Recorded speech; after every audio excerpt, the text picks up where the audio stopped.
मेहरबानी। जीए सिंध जामे मोहब्बत पीए सिंध प्रोग्राम जी कार्रवाई के अॻिते वधाईंदे गुज़ारिश कंदुसि पेटे अलिफ सिंध जे अॻूणे सेक्रेटरी जनरल साईं सिकंदर अली जतोई साहब खे त उहो अचे अवां सां मुखातिब थिए। साईं जो कोर्ट में को केस आहे उते साईं खे वञिणो आहे, हिन जे करे साईं चाहे थो त मां ॻाल्हाए करे पोइ इजाज़त वठां। साईं सिकंदर अली जतोई साहब अवां सां मुखातिब थिए।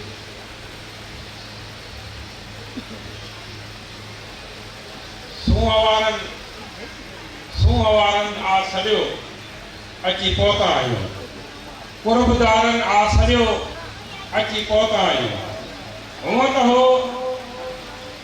हो कमुकार बि मूंखे घणो, पर प्यार वारनि आ सॼो अची पहुता आहियूं। लाइक़े इज़त एहतराम हारी कमेटीअ जो अॻुवान comrade Samar Jatoi, high committee जा ॿिया उहिदेदार दोस्त, मुख़्तलिफ़ पार्टियुनि जा अॻुवान साथियो हारियो, मुंहिंजो वक़्तु सलाम। वो आहे त बेबका हिन ज़िंदगीअ जो ही बि हिकिड़ो आ मिसाल आ उमिरि घटि तस्वीर खां साहिब तस्वीर। अॼु हारी कमेटी सिंध जे तरफ़ां कामरेड हैदर जतोई जी 54 वर्सी मल्हाई पई वञे। कामरेड हैदर जतोई सिंध जो वॾो नालो आहे। असांजे हिन बरे सगीर ते, असांजे हिन मुल्क ते अंग्रेज सरकार जो कंट्रोल हो, वॾो दबदबो हो, वॾियूं ज़ियादतियूं ईअं उरूज ते थींदियूं पियूं वञूं। नेठ सिंध जो शऊर जाॻियो, जन 1935 में हैदराबाद जे शहर टंडे गांव में वेही करे चइनि तंज़ीमुनि जो वजूद आंदो।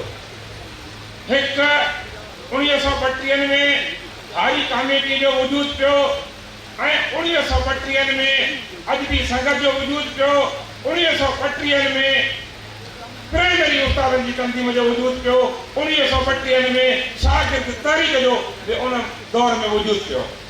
उते मुख़्तलिफ़ माण्हुनि ते ज़िम्मेवारियूं रखियूं हुयूं त ही माण्हू हारनि खे मुतहद करे, ही शागिर्दनि खे मुतहद करे, ही उस्तादनि खे मुतहद करे, ही अदीबनि खे मुतहद करे, त सभु हिकु आवाज़ बणिजी करे इन खिते ते जेको ज़ुल्म ऐं ॾाढ थिए थो उन जो मर्दानगीअ सां हिकु आवाज़ बणिजी करे मुक़ाबिलो करियो।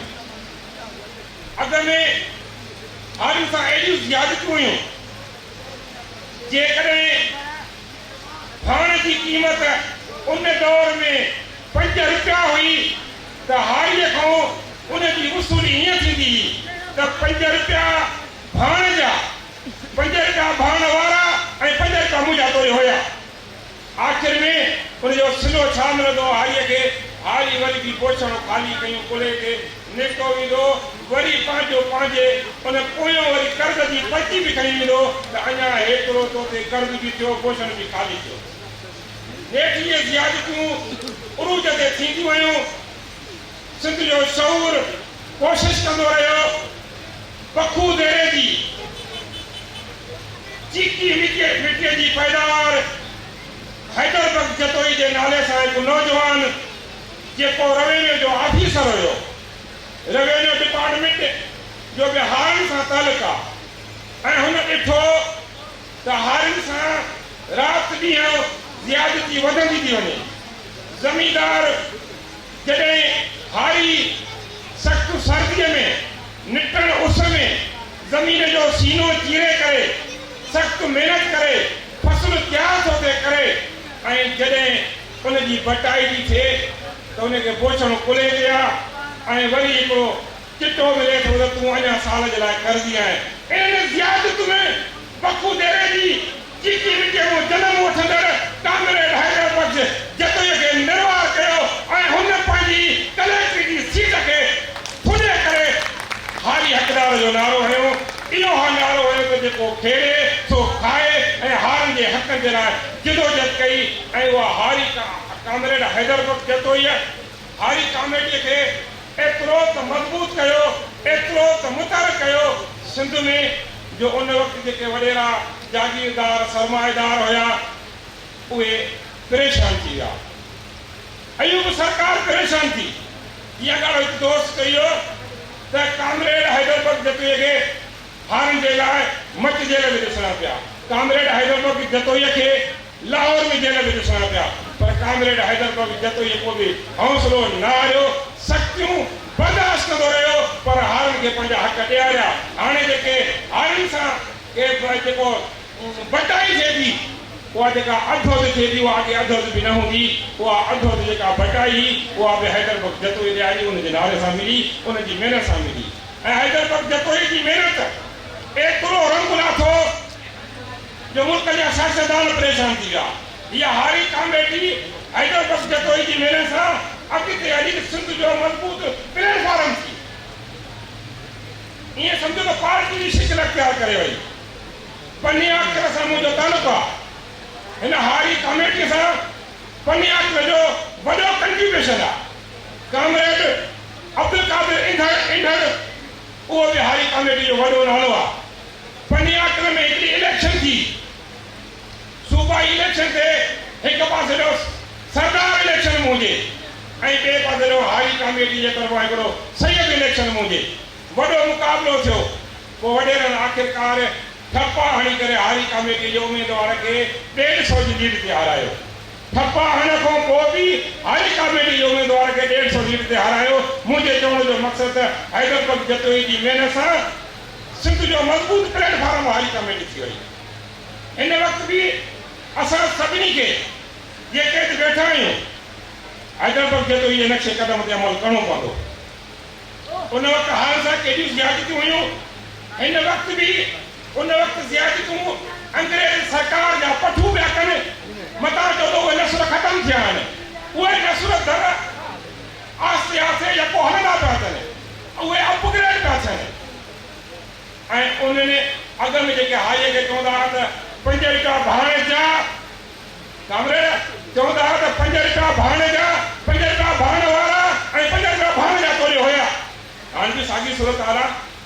भाण जॾहिं सरकारी रेट 2500 त उहे दलाल हाणे बि हारीअ खे भाण ॾियनि था 6000 में। धीअ जी भाण जो रेट 7000 सरकारी, हारीअ खे मिले थो 15000 में। वरी जॾहिं फसल जे लाइ ॿिज हारी थो वठे त हारीअ खे उहो ॿिज जो कटो जेको आहे रोक ते मिले थो 7000 में। उहे दलाल जेके उहो हारीअ खे ॾियनि था वरी 12000 में। वरी जॾहिं उन जी उपत थिए थी पई, वरी जॾहिं उन जी फसल तयारु थिए थो त हारीअ खां उहो वरी सरकार जेको अन्न वठे थी, उहे दलाल उहे 2600 में था वठनि ऐं सरकारी रेट जेको आहे उहो 4000 में आहे। वरी उहे सरकारी बारदाना हारीअ खे नथा मिलनि, वरी बि उन्हनि साॻियुनि दलालनि खे था मिलनि पिया। उन्हनि माण्हुनि खे था मिलनि, वरी हारी बि साॻियो ज़ुल्मनि मां। हिन वक़्तु बि हारी कमेटी जे अॻुवाणनि खे कामरेड हैदर बख्श जतोई जे नक्शे क़दम ते अमल कंदे घर वञी करे उनजो मिशन पहुचाइणो पवंदो। जेके हारनि सां ज़ुल्म, ज़ियादतियूं, ॾाढ ऐं ओड़ा ज़ोरायूं आहिनि, उनजे ख़िलाफ़ अमली तौर ते जिदोजहद करणी पवंदी। कामरेड हैदर बख्श जतोई जी जिदोजहद तव्हांजे साम्हूं आहे। कामरेड हैदर बख्श जतोई जी अमली जिदोजहद जे लाइ हारी कमेटी भरपूर नमूने सां मैदान में अचे ऐं सिंध जो शऊर हारी कमेटीअ सां हर तरह सां ताउन करण जे लाइ तयारु। अॻिते एतिरी बंदश हूंदी, हारी कमेटीअ जो मंशूर माण्हू पेश करण ईंदा त उन ते वॾेरनि जी पाबंदी हूंदी त उन जलसनि में कोई न वञे। कामरेड अब्दुल कादिर इंधड़ पन्नी आख़िर सां तालुक़ो। मुंहिंजो वालिद साहब अब्दुल रहीम आज़ाद हारी कमेटी में उनजो किरदारु आहे। वॾा ॻाल्हि कंदा पंहिंजे किताबनि में लिखियो आहे त असां हारियुनि जो हारी कमेटी जो मिशन जे लाइ कोशिशि कंदा हुआसीं त जुमे निमाज़ कहिड़ी मस्जिद थी थिए जिथे को 50-100 माण्हू गॾु थिए। जुमे निमाज़ जो बहानो करे उते वञी असां वञी करे हारियुनि जो मिशन ॾींदासीं कामरेड हैदर बख्श जतोई जो मिशन पहुचाईंदासीं उन सख़्त में बि कामरेड हैदर बख्श जतोई एॾी महिनत करे सिंध जे माण्हुनि खे हारी कॉमेडी वारो हिकिड़ो मज़बूत प्लेटफॉर्म ॾिनो हिन वक़्तु सोशल मीडिया आहे हिन वक़्तु त सभु सहूलियतूं आहिनि हिन वक़्तु उन वक़्तु त कन्वेंस जी सहूलियत जेका उहा बि कान हूंदी हिन वक़्तु जेका शइ तव्हां लिखो उहा सॼी दुनिया उहा पढ़ंदी हिन वक़्तु अमली जदोजहद जी ज़रूरत आहे कामरेड हैदर बख्श जतोई जे नक्शे क़दम ते हलण जी ज़रूरत आहे किरदारु अदा कबो त पोइ उहो इंसानु सवनि ऐं सदियुनि ताईं ज़िंदा रही सघे थो न त जतोई कबिले में कामरेड खां वधीक इलाही करोड़पति माण्हू थी गुज़रिया हूंदा कंहिंजो नालो कोन्हे को कामरेड हैदर बख्श जतोई पंहिंजी नौकरी छॾे करे पंहिंजी सरकारी नौकरी छॾे हारियुनि जो नारो हयो ऐं अॼु सिंध जो हारी पनियाक रखूं तला रखूं शेख भिरके खां टंडे मोहम्मद खान खां मजबूर थो थिए त वञा उन शख़्स जी वरसी आहे जंहिं सॼी उमिरि हारियुनि जी ख़िदमत कंदे हारियुनि जे हक़नि जे लाइ जान जो नज़रानो लॻायो ऐं आख़िरी घड़ीअ ताईं हारियुनि जे हक़नि जे लाइ आवाज़ उथारींदो रहियो उन जे किरदार खे भेटा पेश करण जे लाइ पहुचे थो ऐं तव्हां चयो आहे न त बेवका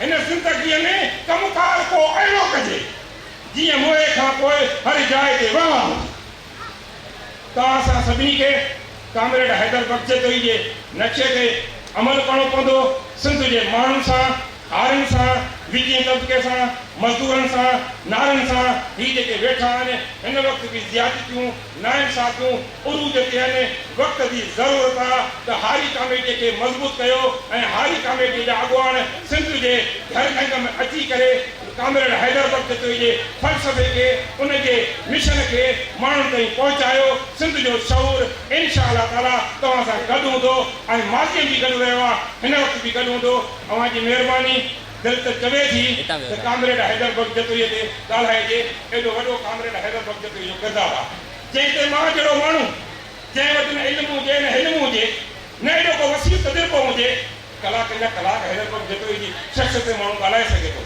पर मुंहिंजो माइट भर में बीठो आहे जीअं सभिनी खे चए थो त पाबंदी अञा मां न चयो पर चवण वारो आहे पाबंदी तंहिंजे करे हिन सभिनी शयुनि खे साम्हूं रखी तव्हां खां इजाज़त वठां मूंखे बि पाण थोरी तकड़ आहे मुंहिंजो बि को आहे कमुकार उड़े वञिणो आहे अवां दोस्तनि जी वॾी महिरबानियूं वॾा कुर्ब ऐं